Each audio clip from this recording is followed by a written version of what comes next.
Ladies and gentlemen, welcome to Koehler Group's webinar series. The title of this week's series is Taking Advantage of Hong Kong's Business Environment. Today is part 1 of 5 webinar sessions we will be holding. The topic for today is case studies of successful companies in Hong Kong trading goods to and from China. Whether you want to sell to or buy from China, there are a number of logistical, financial, and regulatory considerations that one needs to evaluate prior to implementing the transaction. In this webinar, Pierre Gargatte, Senior Regional Consultant at Koehler Group's Hong Kong office, will look at actual case studies of sustainable import and export trade schemes utilized between Hong Kong and China. Before we begin today's presentation, I would just like to make sure that the sound system is functioning. If all attendees could be so kind as clicking on the hand button in your control panel, that will allow me to know that the system is functioning. Please note that there may be technical difficulties on my side. There may be technical difficulties on Pierre's side. Please don't exit the webinar. Just wait a few minutes until the stability returns. If you are having any technical difficulties, please change your sound system, your audio system, from using it online to using a landline. That can be done in the section called Audio, where you can switch from mic and speakers of your computer to a telephone. As is typical with our webinar series, we do enjoy having an active, interactive Q&A session. So please don't be shy. Submit your questions and comments into the questions section of your control panel. We will only have a few minutes for the Q&A at the end of today's session. And if we don't reach everybody's questions, then be assured that we will answer them later on this week. So do be patient. A little bit about myself. My name, apologies. Let me introduce Koehler Group, especially for those of you who are not familiar with who we are. Koehler Group is a CSC company. We provide a wide range of market entry services as well as post-implementation services. We aid foreign investors in entering the Asian market, specifically in Hong Kong, Singapore, and China. We have just over 120 employees and professionals located throughout our 10 offices. Our head office in Asia is in Hong Kong. We also have a Singapore subsidiary and 8 offices within China. One of our unique advantages is we do speak over 10 languages internally and are able to cater to our clients in their mother tongue. A little bit about myself. My name is Christina Koehler-Coluccia. I'm a director at Koehler Group, and I will be the moderator for today's session. I've been with Koehler Group since 2003 when I first moved to Shanghai to open our first China office. Since then, I've been helping foreign investors not only with their market entry, but expansion within the Chinese territory. I've also been aiding companies with their liquidation from the Chinese market and their expansion into the Asia-Pacific region. I'm co-author with my colleagues on our monthly magazine, which is ChinaInvest.biz. If you're interested in subscribing to our variety of resources, it can be easily done so on the homepage of our website. So without further ado, I would like to give the microphone to Pierre, who will start off by introducing himself, and we'll begin today's presentation. Pierre? Yes, thank you, Christina. Can you hear me clearly? Yes, we can. Perfect. All right. Thank you. Good morning and good afternoon, ladies and gentlemen. So my name is Pierre Gargatte. I'm working at Koehler Group Hong Kong since 2013, and I'm in charge of the French desk for the business advisory department. So I've been involved in many complex business expansion projects involving corporate structure in Hong Kong, Singapore, and China. And well, today I'd like to present you some case studies which are let's say the most commonly used business structures for doing business with China from Hong Kong. So Christina, can you go to the other slide? All right, so For those of you who are not particularly familiar with Hong Kong, I will first present the Hong Kong business environment and its advantages. In the second part of the presentation, I will present you a few case studies, and I will stress out several aspects which are particularly important to my opinion. So first aspect, how to establish and maintain business relationships with Chinese partners. Second aspect, the difference between bonded import and direct shipping imports. This would be more related to e-commerce businesses. And third aspect, the benefits of setting up a buying office in Hong Kong. In the last part of the presentation, I will stress out the importance of planning your business strategy with a middle and long-term vision. Next slide, please.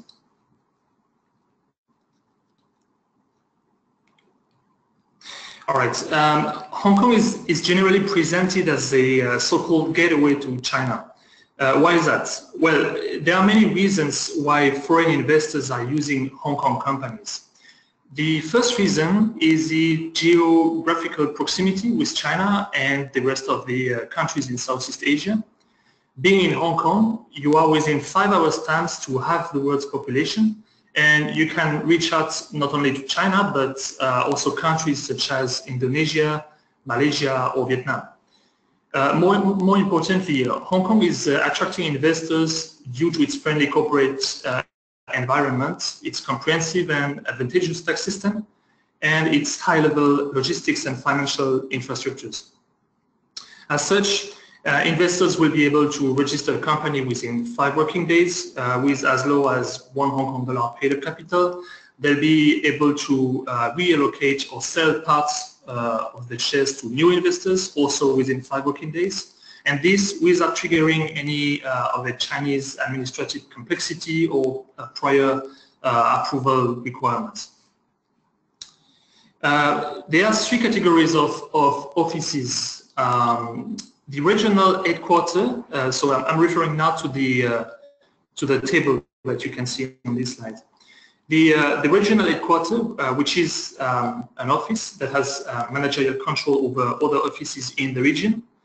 You have then the regional office, which purpose is to coordinate offices and operations on behalf of the parent company.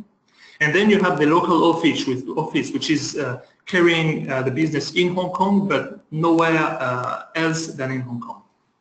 So on this table, you can see the official statistics from the Hong Kong Survey Department over the last few years. The ratio of each category remained almost unchanged as regards to the number of responses received.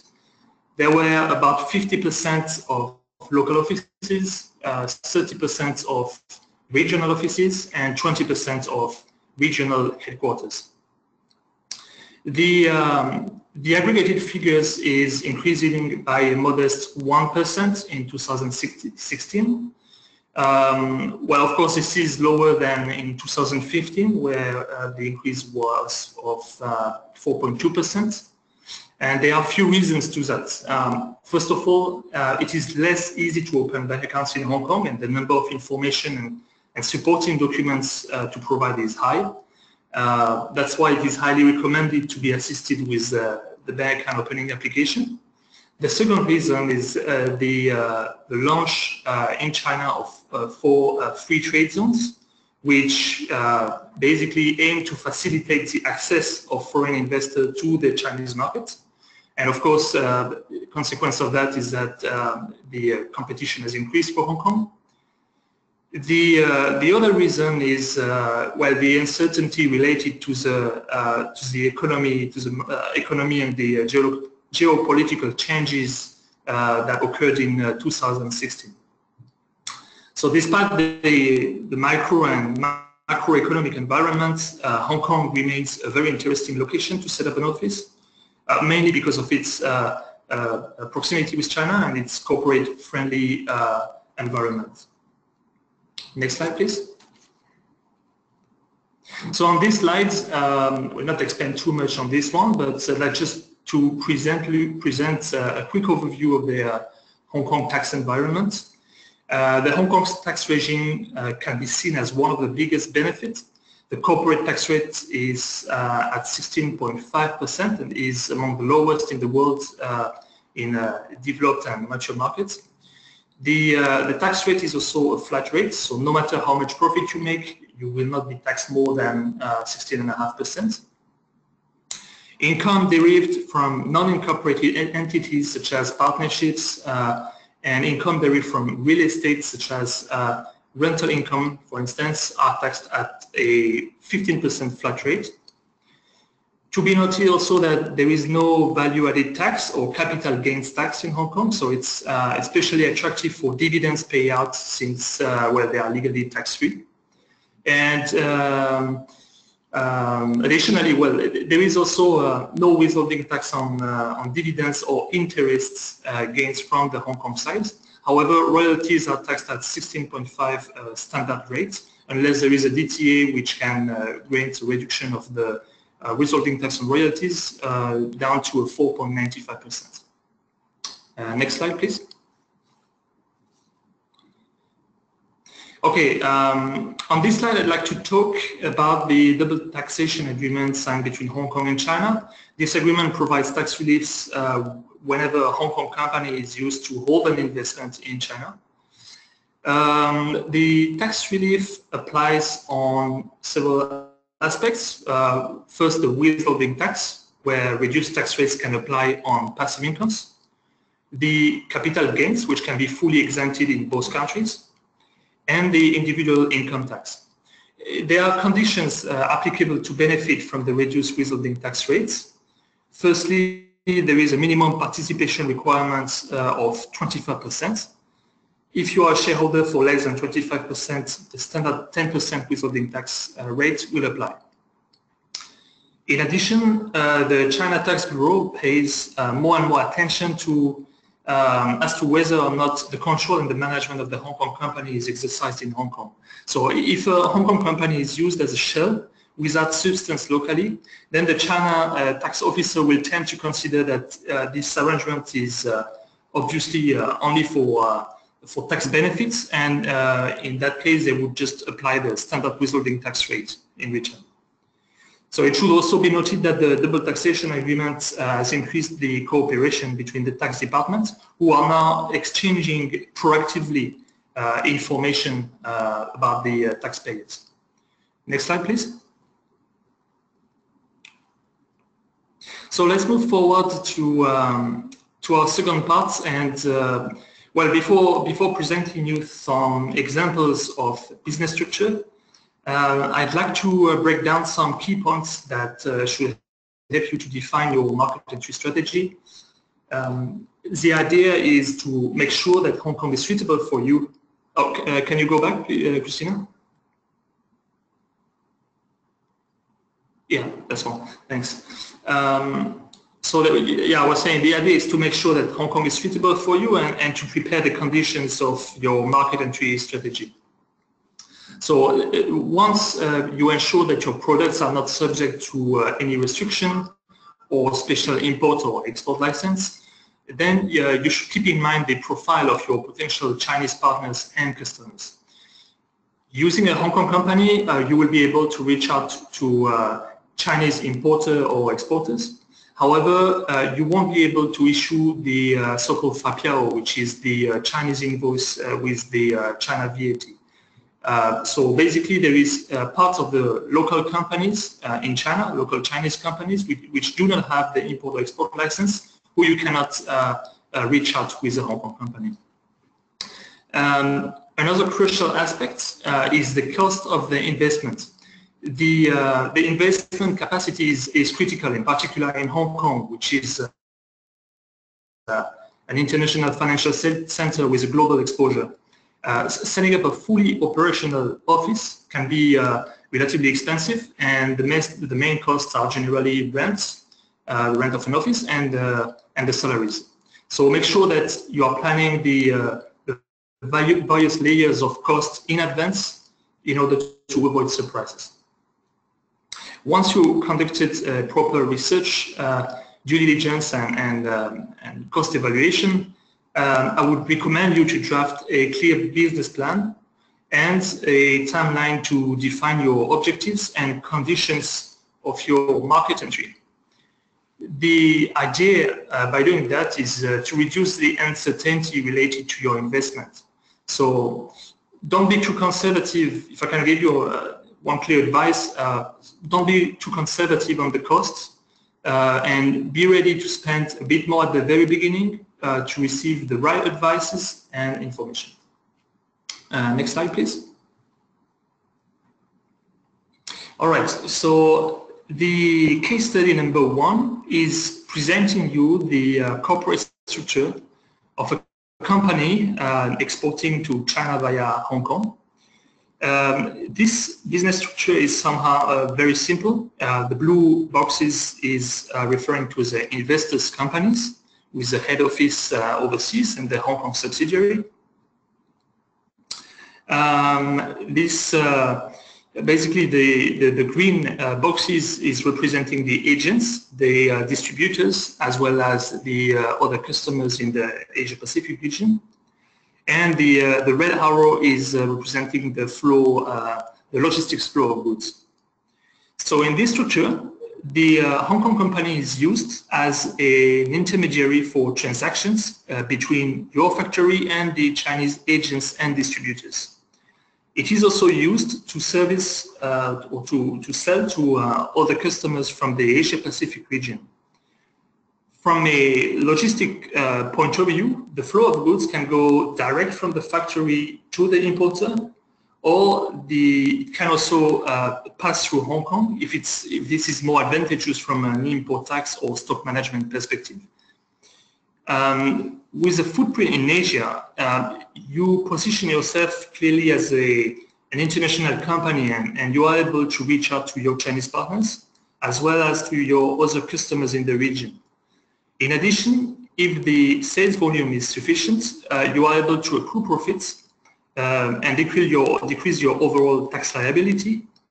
And this profit consolidation is of course subject to transfer pricing policies, which can vary from country to another. Next slide, please. So now a client contacts me sometimes to receive advice regarding a conflict that they are having with their agent or distributor.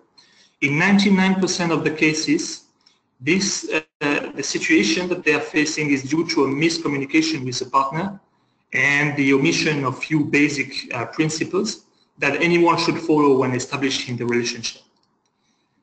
In order to avoid facing this situation, which are really time and cost consuming, you should first determine how do you want your goods to be sold on the Chinese market. From this perspective, the agent differs from the distributor. Whereas the agent is generally an individual or a medium-sized company that is specialized in a specific range of products or in a specific industry, a distributor is generally a larger company that imports a large range of products and ensure the stock administration, the promotion, and the after-sales support. These differences can lead to a different level of control of your brand on the Chinese territory. In order to make sure that the conditions of your agreements are clear from day one, you have no other choice than drafting a written agreement, which is legally binding. In this contract, you should define clearly the details of the assignment of your Chinese partner. For example, you should define the geographical zone which your partner can cover.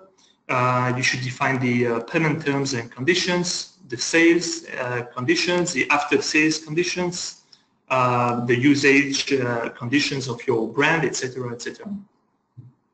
Keep in mind that if your project is to expand in China mainland at a later stage, the partners that you will hire now will participate to build, to a certain extent, your brand and the way that the Chinese consumer will look at your brand.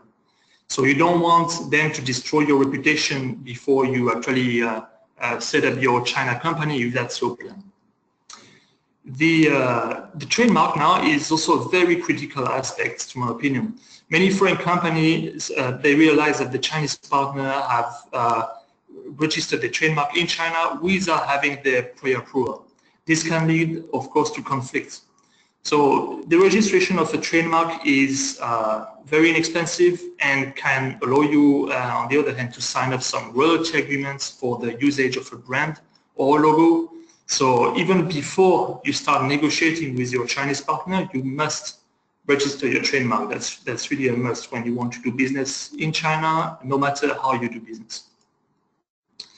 Lastly, well, take time to visit your partners regularly. That sounds very very common advice, but it's important.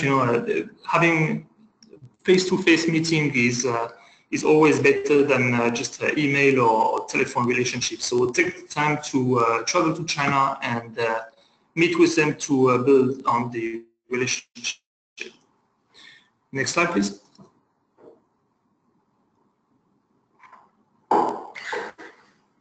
So let's go now to the case study number 2. This is a business flow of one of our customers selling goods via e-commerce platforms. The foreign supplier and the Chinese customers are not in direct contact. So on the diagram you can see when I refer to the foreign supplier, I'm referring to the blue box at the bottom of the diagram. Whereas the Chinese consumer is in the orange box at the top of the diagram. The e-commerce platform is doing here the intermediation between the Chinese customers, the Chinese customs, and the bounded warehouse in China. This business flow is following the stock first, order later principle, whereby the foreign supplier will stock large quantities of goods in special customs areas, which are in China, supervised by the Chinese customs, of course. Well, these areas are actually the so-called bounded zones. So in a typical transaction, the Chinese consumer will place an order to the e-commerce platform. Then the platform will inform the Chinese customs about the order, payment, and the logistics details. And the customs will then release the goods from the bounded area, and the warehouse will make it available for the courier company to pick them up to deliver them to the customer. The main advantage of this business flow is the delivery time, which is approximately 3 to 4 days. Next slide, please.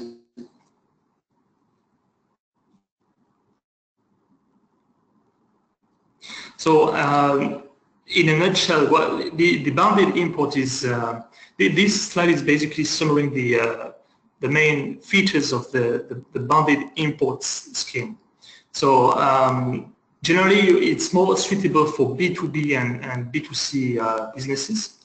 It presents a great advantage, of course, like I said, in terms of delivery time. However, the main disadvantage is the type of goods, which is generally very limited because both suppliers and e-commerce platform tend to stock goods that are the most commonly ordered, so that the storage time and the administration costs are reduced. This can be combined with another let's say a trade transaction flow, which is on the next slide. Can you go to the slide 16, please? So on this next slide, so this is the same customer. So he was using basically this so-called direct purchase import scheme. This scheme differs in the sense that the goods are stocked overseas following the order first, deliver later principle.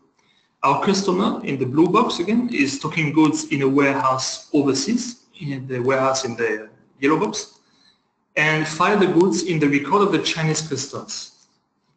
In a typical transaction, the Chinese customer in the orange place an order and make payment via the cross-border import e-commerce platform.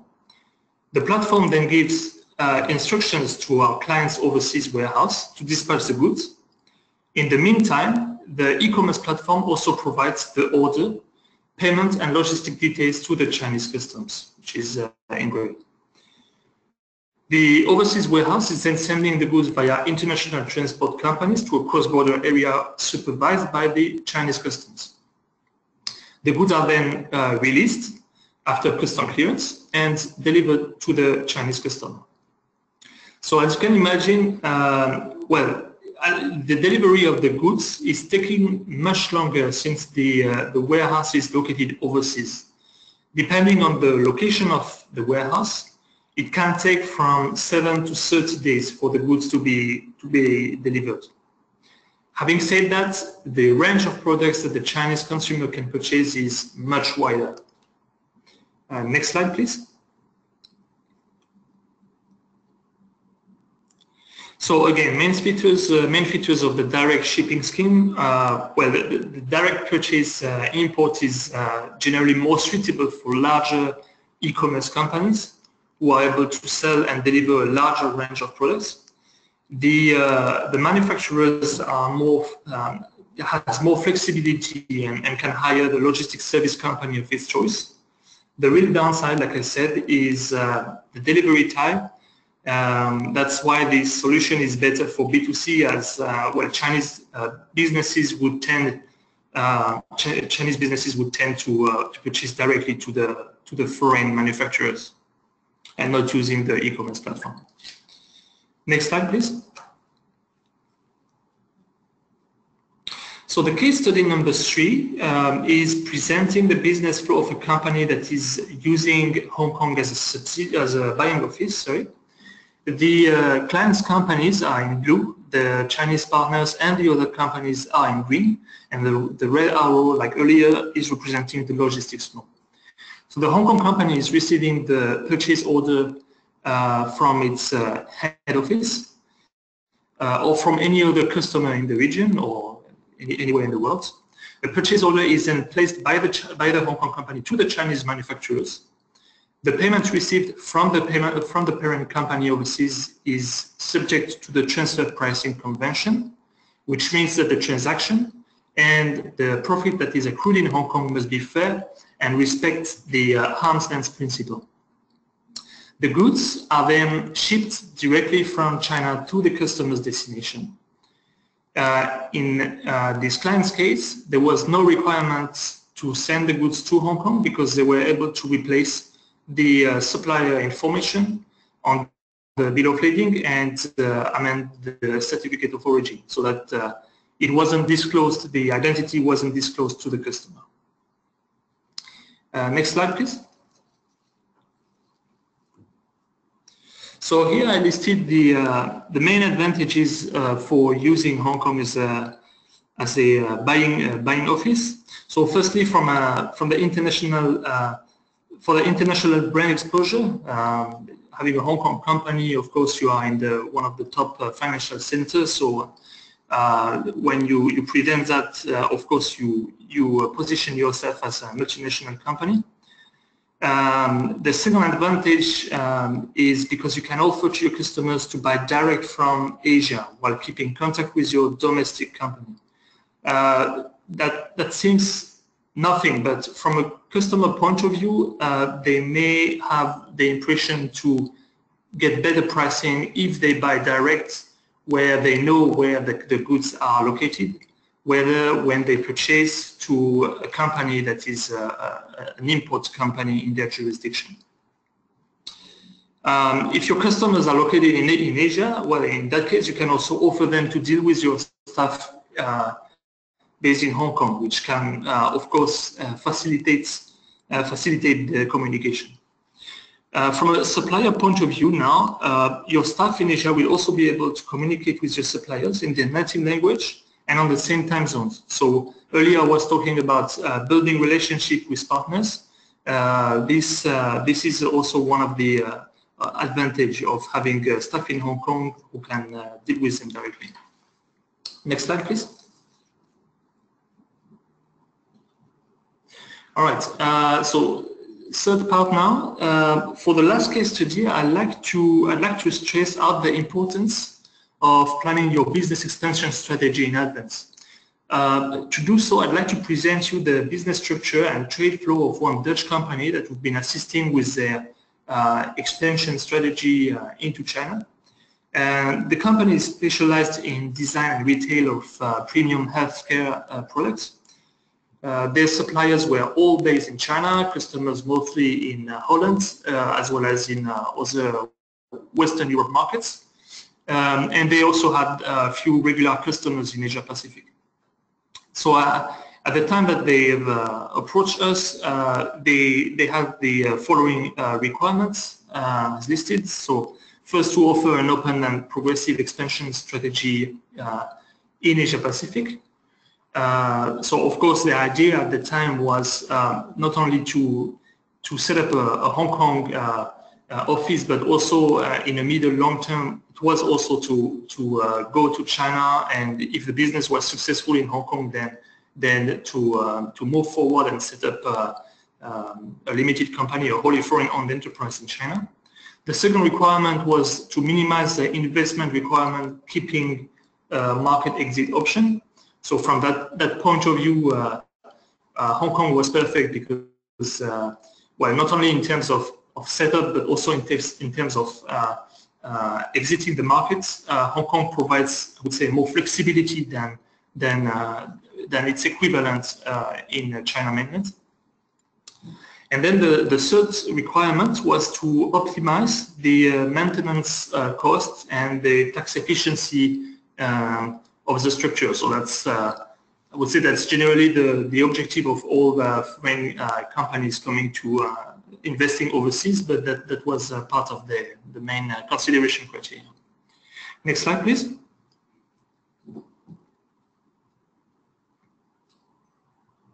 All right. So the first step that we proposed was to set up a Hong Kong regional office. So an office with staff working on the same time zone again than the suppliers and customers in the area. So on the diagrams, well, you can see in blue that's our clients' companies, our clients' business structure, with the head office in Holland and the subsidiary in Hong Kong, and then at the time they also have a China representative office in China. And in green, these are the suppliers, the distributors in China, and also the other customers in the Asia Pacific region. So basically the workflow, the trade flow was approximately the same. Basically the head office in Holland and the customers in China as well as in the Asia Pacific region were placing order to the Hong Kong company, and the Hong Kong company was placing purchase order to the suppliers in China. So the Hong Kong office purpose was to take over the sourcing function for the whole group, to sell to customers in the Asia Pacific region, and to sell to the Dutch head office against a substantial profit margin as defined in the transfer pricing agreement.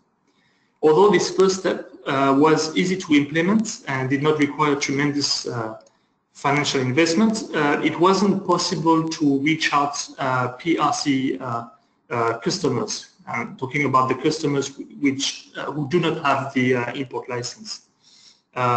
Basically, when you are using a distributor, of course, this distributor is invoicing the clients according to the price that he wants to set. If it's an agent, it's different because they are working on a commission basis.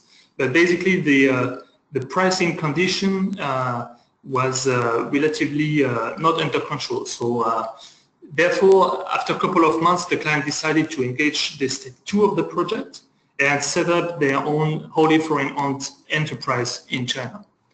Next slide, please. So on these next slides, it's the evolution of the first one. So basically, the Hong Kong company has been used to hold the wholly foreign-owned enterprise in China. So the Hong Kong company had two functions. It was the sourcing office, and it was also the holding company for the China company. And the purpose of the China company on this diagram was to handle the purchase and the sale on the Chinese territory specifically. So the China company in the blue box took over the purchase function of the Hong Kong company, again for the Chinese sales exclusively. And then this Chinese company was receiving purchase order from Chinese customers. So Chinese customers who did not have the import-export license at the time. So basically, this company was acting as a trading entity for the Chinese sales exclusively. In the meantime, those Chinese customers who they were still working with, already working with, were still purchasing from Hong Kong. So next slide, please.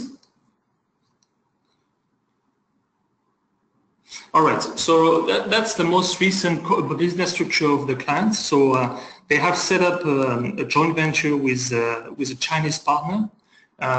So the joint venture is in the orange box. Well, basically they are now able to provide, the Chinese partner is able to provide e-commerce and retail functions in China. So the joint venture was invested by our client's Hong Kong company and by a China-based firm owned by the investor. With this arrangement, our client saved a tremendous amount of time and money by associating with a local partner who brought its financial and human resources to distribute to the Chinese end customers. So this case basically presents you the evolution of a business strategy. Of course, this last step is not relatively easy to always find the right partners to invest with in China, but that's basically what can happen with your business expansion in the middle long term. So when you're able to find partners who are helping you to distribute your products in China, then you can save a tremendous amount of time. All right, so that's it for now. Do we have, Christina, do we have any question? Thanks, Pierre, for the presentation. I have been answering questions throughout Pierre's presentation. Many of the questions that have come in have been very case specific. So I think I have asked these attendees whether they would like to have conference calls after the webinar. There are two general questions that have come in that I think would be nice debates to have. The first question, Pierre, is for all the case studies that you've presented today, is it important to have a physical office and staff based in Hong Kong, or can you have a virtual office concept and outsource? Well, I would say in a general approach, the concept of virtual office is less and less used because most government and non-government authorities like banks are asking whether or not you have an office address, if you have a lease agreement available, and if you have staff located in the jurisdiction where you are operating. If you intend to set up a corporate structure that one of the corporate structure that I presented earlier, with a parent company located overseas, holding a subsidiary in Hong Kong, then the tax authority where the parent company is located is likely to ask about the business substance in Hong Kong and the place of management. The idea is basically that Hong Kong is difficult nowadays to use Hong Kong as I would say a profit to basically decrease your tax liability. So the idea is that if your company is registered in Hong Kong but the place of control and administration remains in your head office, then you are likely to face questions from the tax department. one thing that I wanted to mention is that regarding the number of offices in 2016 that were set up in Hong Kong, it was actually decreasing from 2015 to 2016. In fact, I've been reading a couple of days ago a press release from Invest Hong Kong that was saying that there were actually 391 operational companies that have been set up in 2016, with the top countries investing in Hong Kong being China with 82 companies, USA 59, UK 40, France 23, and Japan 20. Most of these companies that have been set up in Hong Kong have nowadays substance. They have an actual office, they have staff located here, because otherwise if they don't do that, then they may face questions from the tax authorities where the parent company is located, but also because from a bank's point of view, it is relatively complex to open bank accounts in Hong Kong when you don't have an actual office and staff based in Hong Kong. So yes, to reply your question clearly, the concept of virtual office is, I would say, outdated nowadays. You need to have a proper office, and so you need to have a substance, which includes office plus staff. Thank you, Pierre. There's another question that came in, which is, what is the difference between Hong Kong and the China Free Trade Zones? And why should a company choose Hong Kong versus Shanghai Free Trade Zone or Tianjin or any of the other 5 or 6 free trade zones or these new free trade zones that are within China? Well, that's a good question because, of course, the free trade zones are representing a new, I would say, competition for Hong Kong, and so that's a very good question because it's hard sometimes to see the difference between Hong Kong and the free trade zones. So I would say the main difference is basically the ongoing compliance administration and tax liability. A company that is registered in a free trade zone is subject to the same compliance obligations as a wholly foreign-owned enterprise which is registered somewhere else in Asia. So you have to do monthly bookkeeping, you need to do audits, and in addition, the tax rate on the profits that you will make with this company in the free trade zone is also subject to the 25% of profit tax rates. This represents a big difference with Hong Kong. Of course, in Hong Kong, you have also compliance obligations. You also need to do an audit. In terms of accounting, you can do that once a year. But from a tax perspective, the profit tax rate is only 16.5%.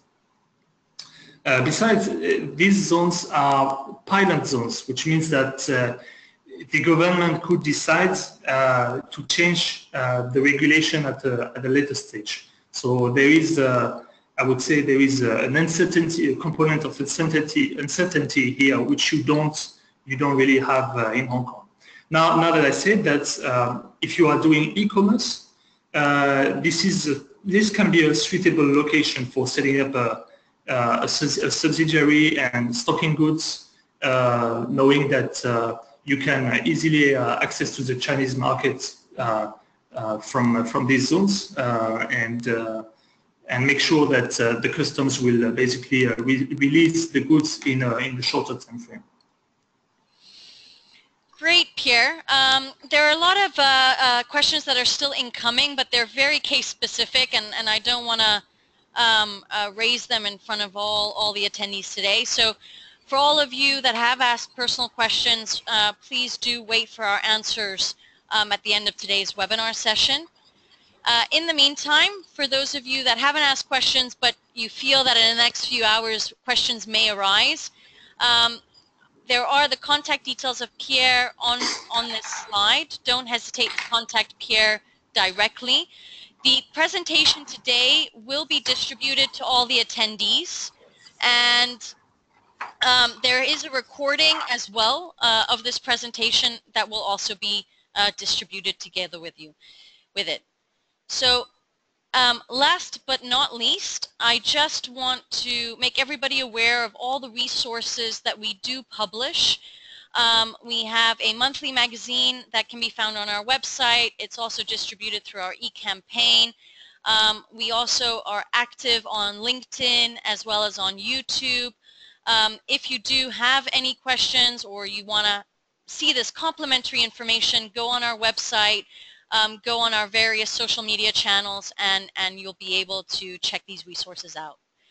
I want to thank all the attendees for joining us today. I also want to thank Pierre for providing us with a very informative presentation. And I look forward to seeing all of you again very soon. Just a final note, we do have another 4 webinars within this webinar series on employment in Hong Kong, on corporate compliance issues in Hong Kong, on the automatic exchange of information and how it will impact Hong Kong companies, and finally on a very brief guide about tax exemption applications in Hong Kong for 0% profits tax. If you are interested in those subjects, please do register. We would be extremely happy to see you there. Again, thank you very much, and I look forward to seeing you all again very soon. Have a wonderful afternoon, and goodbye.